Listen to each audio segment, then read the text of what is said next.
बिस्मिल्लाहिर्रहमानिर्रहीम। आज के लेक्चर में हम एक फंक्शन की एक्सपेक्टेड वैल्यू कैलकुलेशन सीखेंगे।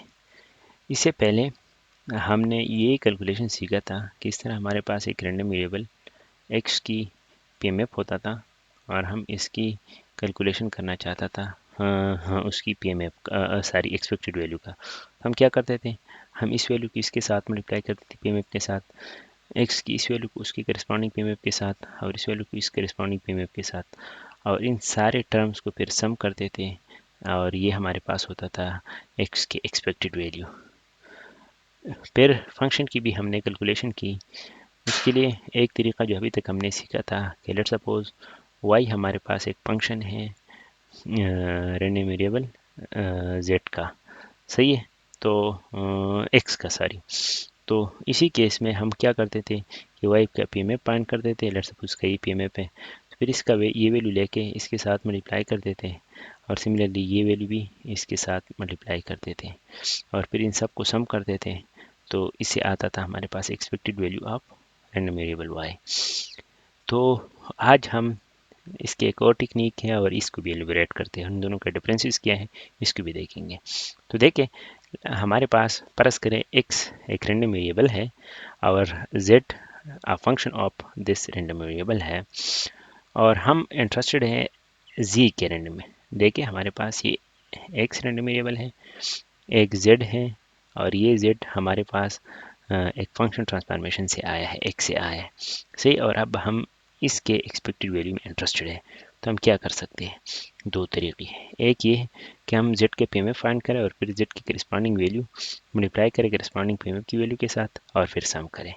दूसरा तरीका ये है कि हम x जो है वो पुट करेंगे फंक्शन में और फंक्शन की एक वैल्यू आएगी यानी z आएगी, सही है, और करस्पॉन्डिंग z यहाँ से आएगी और जो है पीएमएफ हम जो x का पीएमएफ है वो हम यूज़ करेंगे, नया कोई पीएमएफ कैलकुलेशन नहीं होगी।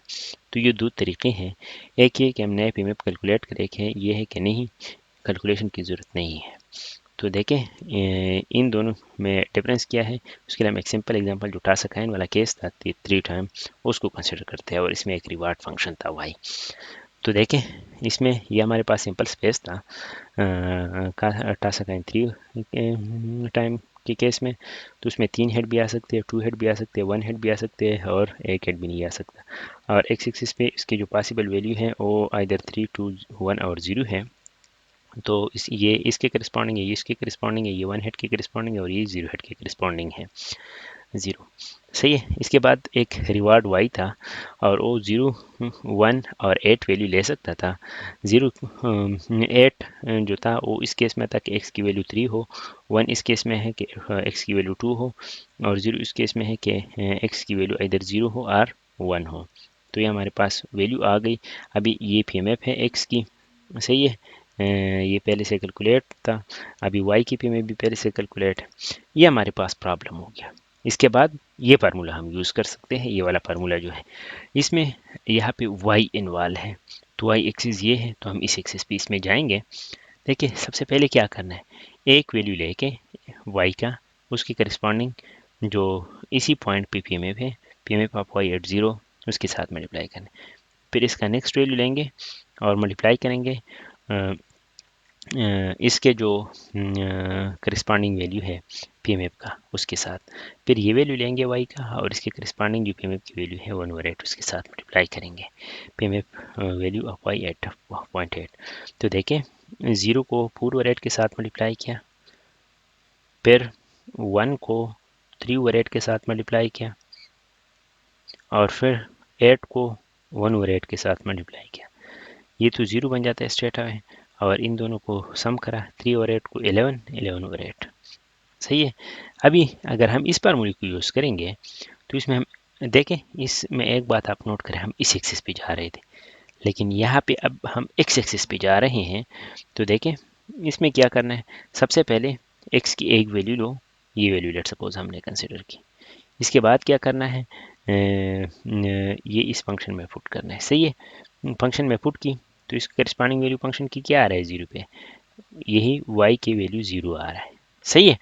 और फिर इसके करस्पॉन्डिंग पीएमएफ की वैल्यू जो 1/8 है ये कंसिडर।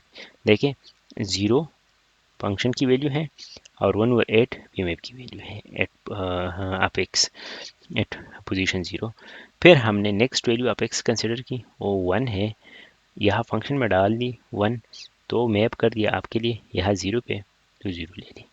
फिर उसकी करस्पॉन्डिंग पीएमएफ ले ली, वो है 3/8, सही है, तो 3/8 के साथ मल्टीप्लाई। फिर एक्स की नेक्स्ट वैल्यू कंसिडर की 2, वो फंक्शन में डाल दी, तो आपके लिए वैल्यू दे दिया 1, तो 1 ले ली। फिर उसके करस्पॉन्डिंग जो पीएमएफ है 3/8 उसके साथ मल्टीप्लाई की।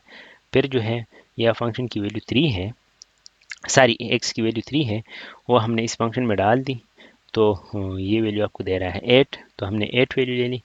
और फिर हमने जो यहाँ पे पीएमएफ है, पीएमएफ में जब एक्स वाली पीएमएफ में हमने 3 डाल दी, तो हमने वैल्यू उसने दे दिया, ये भी एक फंक्शन है ना एक किस्म का, तो ये 1/8 दे रहा है, सही है।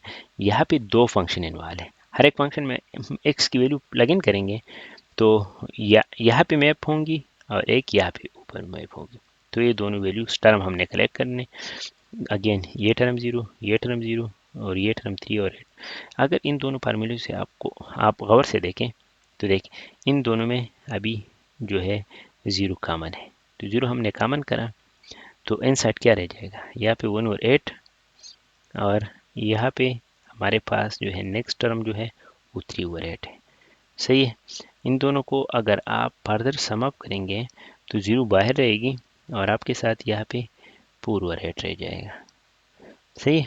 तो यहाँ पे भी 4/8 है मल्टीप्लिकेशन में, देखें तो इसमें कोई ख़ास डिफरेंस नहीं है, सिर्फ टर्म कलेक्शन की बात है, सही है। तो अभी जो है ये इसको अगर आप सम अप करेंगे तो 11/8 बनता है, सही। तो दोनों फार्मूले में डिफरेंस ये है कि इस फार्मूले में अगर आप देखें हम इस एक्सिस पे जा रहे थे और टर्म को कलेक्ट कर रहे थे, लेकिन जो दूसरा फार्मूला है हम इस एक्सिस पे जा रहे थे और या तो यहाँ से वैल्यू लेता था या इस एक्सिस से, सही, करस्पॉन्डिंग मैपिंग को देखते थे, सही है। तो ये दो टेक्निक है जो expected value of function of random variable के लिए यूज़ होता है, लेकिन ये जो तरीका है ये बहुत ज़्यादा यूज़ होता है और यही मतलब भी है इस टॉपिक का कि फंक्शन ऑफ रैंडम वेरिएबल का हम किस तरह कैलकुलेट करेंगे पीएमएफ सारी एक्सपेक्टेड वैल्यू।